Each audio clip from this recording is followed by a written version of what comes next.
नमस्कार मित्रों, आपका आपके YouTube चैनल पे स्वागत है। आज हम कक्षा 12 में कलन विषय पढ़ेंगे। कलन क्या होता है? कलन बहुत इम्पोर्टेंट है क्योंकि ये 44 नंबर के अकेले आता है। 100 में से 44 नंबर यानी कम से कम 60 नंबर का पेपर में सेट होगा। यानी अगर केवल आप कलन पढ़ लेते हैं तो आप कलन से ही 60 नंबर ला सकते हैं। अब हमें कलन दो प्रकार का होता है, एक होता है समाकलन और एक होता है अवकलन। सबसे पहले हम पढ़ेंगे अवकलन, उसके बाद पढ़ते हैं समाकलन। तो अवकलन में हम निहित फलनों का अवकलन पढ़ेंगे। अवकल गुणांक या अवकल की परिभाषा है, यदि x का कोई फलन f ऑफ x और x प्लस डेल्टा x का वही फलन f of x plus delta x हो तो limit delta x tends to 0 f of x plus delta x minus f of x बटा डेल्टा x का सीमांत मान x के सापेक्ष f ऑफ x का अवकल गुणांक या अवकलन कहलाता है। देखिए x और डेल्टा x का मतलब है कि ये x में थोड़ी गिनती और जोड़ दी जाए और ऐसी गिनती जोड़ी जाए जो लगभग 0 हो। यह डेल्टा x टेंड्स टू 0 0 है नहीं, लगभग 0 की ओर अग्रसर है। तब limit delta x tends to 0 f of x plus delta x minus f of x बटा डेल्टा x को हम सीमांत मान या अवकलन कहते हैं। अब अवकलन को दर्शाते हैं y डैश से, f of x dash dy बटा dx। इन चीजों से हम अवकलन को दर्शाते हैं। यानी अवकलन को दर्शाने की क्रिया है y dash f dash x dy बटा dx आदि। अब हम सबसे पहले पढ़ेंगे, आपका सवाल है x की पावर n का अवकल गुणांक ज्ञात करना। वेरी इंपॉर्टेंट है। x की पावर n का मतलब है 1 घात हो, 2 घात हो, 10 घात हो, 20 घात हो। इसका हमें अवकलन करना है तो इसका अवकलन करने की दो विधि है। पहली है मूल विधि यानी प्रथम सिद्धांत का अवकलन, दूसरा है डायरेक्ट अवकलन। तो आपको हम पहले बताते हैं कि प्रथम सिद्धांत से यानी मूल विधि से कैसे आते हैं। तो देखिए, आप नोट करेंगे कि x की पावर n का प्रथम सिद्धांत या मूल सिद्धांत से अवकलन, या ऐसे लिखेंगे x की पावर n का अवकल गुणांक, x की पावर n का अवकल गुणांक। अब देखिए, हमें x की पावर n का अवकल गुणांक ज्ञात करना है कि x की पावर n का अवकल गुणांक कितना होता है। बता दें कि जब d बटा dx x की पावर n का अवकल गुणांक करते हैं तो घात आगे और घात में 1 कम हो जाता है। यानी ये सूत्र है d बटा dx x की power n equal n x की पावर n माइनस 1। ये आपका सूत्र है। जब प्रथम सिद्धांत से इसको हल करेंगे तो इतना आएगा। देखते हैं कैसे। आप मान लीजिए, माना f ऑफ x बराबर x की पावर n। अगर हम x में ये जोड़ दें तो क्या होगा, यहां भी आपको जोड़ना पड़ेगा जहां h टेंड्स टू 0। जो हम जोड़े हैं, h को जोड़े हैं वो h क्या है, h लगभग 0 है। 0 है नहीं, 0 की ओर अग्रसर है। बहुत सूक्ष्म गिनती जोड़े हैं। तो देखिए, h की पावर n का अवकलन, तो x की पावर n का अवकलन होगा d बटा dx x की पावर n।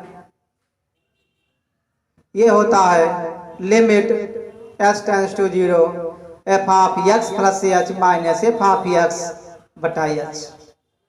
तो ये हो जाएगा limit x tends to 0 f of x plus कितना है x प्लस h की पावर n। ये कितना है, s की पावर n बटा h। जब आप कक्षा 11 में द्विपद प्रमेय पढ़े होंगे तो द्विपद प्रमेय में बाइनरी थ्योरम में s की पावर n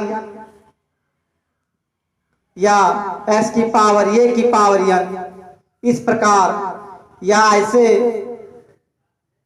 इन सब चीजों के विषय में पढ़ चुके हैं कि इनका विस्तार कैसे होता है। अब जब हम इसका विस्तार यहाँ लिखेंगे, फिर विस्तार करने के बाद कॉमन लेंगे, फिर कॉमन होने के बाद ये गिनती आपकी बचेगी। तो देखिए इसका विस्तार होता है, लिमिट s टेंड्स टू 0। पहले इसका देख लिए, 1 धन s की पावर n का विस्तार होता है 1 धन nx धन n बटा 2 फैक्टोरियल n माइनस 1 बटा factorial 2 into x square plus n minus 1 n minus 2 बटा फैक्टोरियल 3 इंटू एक्स क्यूब। समझे? तो यहां देखेंगे क्या हो जाएगा आपका, यह हो जाएगा x कितना पावर है n, इसको एक रूप और बना दें, x की पावर n अगर यहां कॉमन ले लें हम तो यहां बचेगा 1, फिर h बटा x की पावर n माइनस x की पावर n। समझ रहे हैं?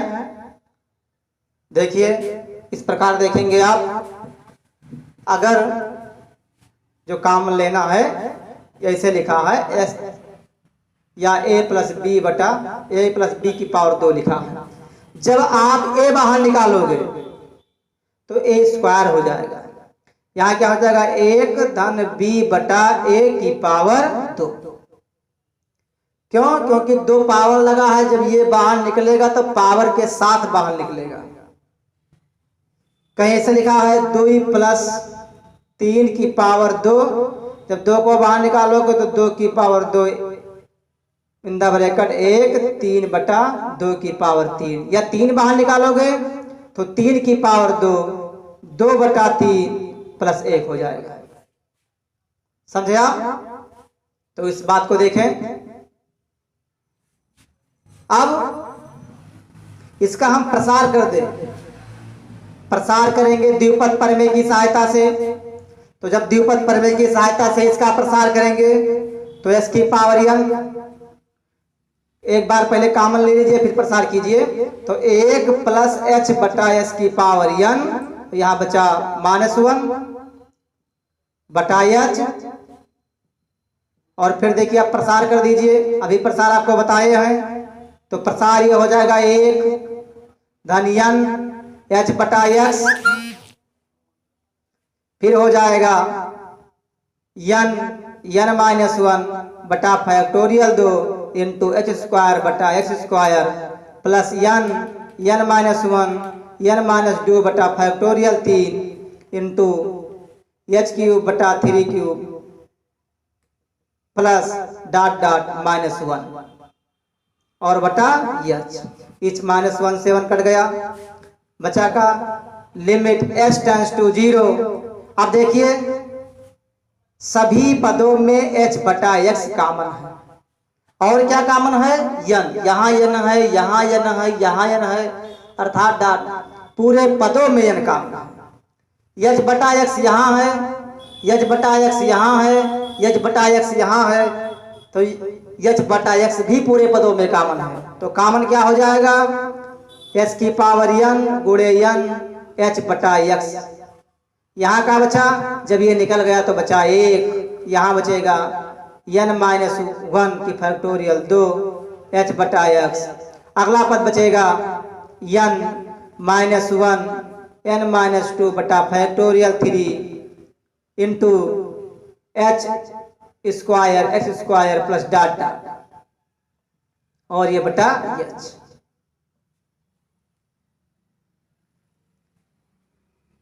अब इसमें देखेंगे इस h से h आपका कट जाएगा, बचेगा आपका लिमिट s टेंड्स टू 0, ये n s की पावर n गुणे 1 बटा x, और देखिए इसको रख दीजिए 1 धन n माइनस 1 बटा फैक्टोरियल 2 इंटू h बटा x प्लस डॉट डॉट कर दें, और आप क्या है h बराबर सब में रख दें 0। क्या रख देंगे जीरो रख देंगे तो बचेगा यन एस की पावर यन गुणे 1/x, और ये 1 बाकी सारे पद जीरो हो जाएंगे। तो ये बच जाएगा यन और x की पावर यन गुणे 1/x। अब देखिए इसको मिटा लेते हैं, यानी आपका बचा यन और ये x ऊपर जाएगा तो क्या हो जाएगा x की पावर यन -1। तो निकल के आया सूत्र d/dx, d/dx s की पावर n -1 का अवकलन यन s की पावर n -1। यह है प्रथम सिद्धांत या मूल सिद्धांत से अवकलन। प्रथम सिद्धांत या मूल सिद्धांत से अवकलन करेंगे, हमारा का फंक्शन दिया था x की पावर n, हम मान लिए f(x) बराबर x की पावर n माने, तो हम बाएं पक्ष में जोड़ेंगे तो दाएं पक्ष में जुड़ जाएगा, यानी बाएं पक्ष में h जोड़िए तो दाहिने पक्ष में भी h जुड़ जाएगा, और h है क्या, h टेंड्स टू 0, लगभग ये 0 के बराबर है। अब हम s के पावर n का अवकलन करेंगे तो होता है d/dx s की पावर n बराबर limit s tends to 0 f(x) + h minus f(x)/h। अब f(x) + h के स्थान पे क्या है, x + h की पावर n, f(x) के स्थान पे क्या है, x की पावर n। अब s की पावर n, x की पावर n, इसमें से हम s की पावर n को बाहर कर लिए, अगले पद में हम s की पावर n को कॉमन ले लिए, तो बचा का 1 + h/x की पावर n -1। द्विपद प्रमेय की सहायता से आपको बताए हैं कि 1 + h की पावर n का विस्तार होता है 1 धन nx धन n n -1 बटा factorial 2 × x² plus n n - 2 बटा factorial 3 × x³ plus dot dot. इस द्विपद प्रमेय की सहायता से हम विस्तार कर दिए, तो जब विस्तार करेंगे तो लास्ट में आपका -1 था, यहाँ ये -1 बचेगा और 1 से 1 खत्म हो जाएगा। अब अगले टर्म में, अगले पद में हम n h/x कॉमन ले लें। क्यों? क्योंकि n h/x सभी पदों में है, यहाँ पर भी है, इस पद में भी है, यानी सभी पदों में है। तो सभी पदों में है तो इसको हम बाहर कर निकाल लिए, तो यहाँ बचा 1 और n h/x को निकाल के बाकी पदों को लिख दिए। अब देखिए h कैंसिल हो गया, यहाँ बचा n s की पावर n गुणे 1/x 1 धन n - 1 बटा factorial 2 × h/x plus dot dot. उसके बाद लिमिट s टेंड्स टू 0, यानी h बराबर हम 0, जहाँ जहाँ h था वहाँ हम 0 कर दिए, क्योंकि आप 5 साल यानी अगले सत्र में कक्षा 11 में आप लिमिट के विषय में पढ़ चुके हैं कि लिमिट क्या होती है, लिमिट को कैसे रखा जाता है।